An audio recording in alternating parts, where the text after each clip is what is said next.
What are you seeing in the options market today that gives you any insight as to whether this rally is just a snapback that's a one-day event, although now it's a 3 out of 4 session event, or is it something that is going to be a little more sustained here?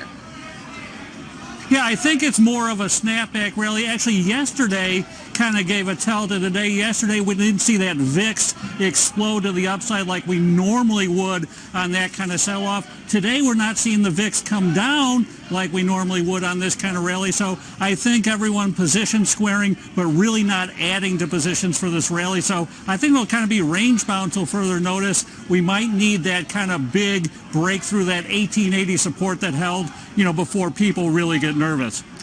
And I know that you're also looking not just at the VIX itself, but that at the term structure of volatility. In other words, different dates of volatility. And what is that telling you?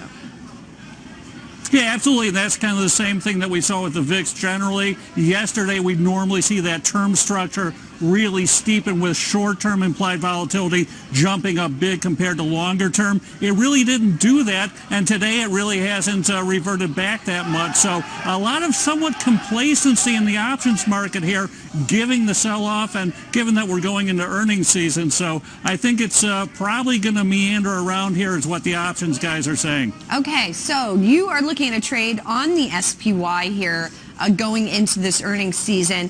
And walk me through exactly how this is working here. It's a call spread, essentially. Exactly. I'm positioning above kind of that 198 resistance level. It used to be support on the SPDRs, the S&P 500 ETF. So selling the February 200 calls, buying the 204 calls for protection. With the VIX still elevated, we're still around 24. A monthly standard deviation is 7% move. With the VIX around 14 where it was not too long ago, it was only about a 4% move. So we're able to get further out of the money, get the same kind of risk-reward trade-off. So I'm really playing a non-bullish trade from here. I don't expect the market to rip to new highs over the next month or so. Earnings certainly have been tooled down. So again, kind of following along with the market that I think we're kind of meander around this range for the time being. Muddle along here.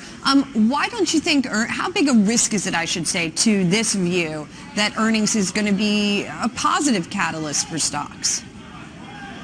Yeah, I don't think we'll see that multiple expansion. Certainly the Fed raising a quarter point took away the multiple expansion. They've already tooled down estimates, so probably beat as they always do. But this was not a cheap market even at these levels here. At higher levels, you'd be looking at somewhere around, a 16 on a forward basis, which is certainly not a cheap market. So I just think that the faith has been broken as well. Those big momentum stocks have cratered down. So I really think it'll be tough to make new highs.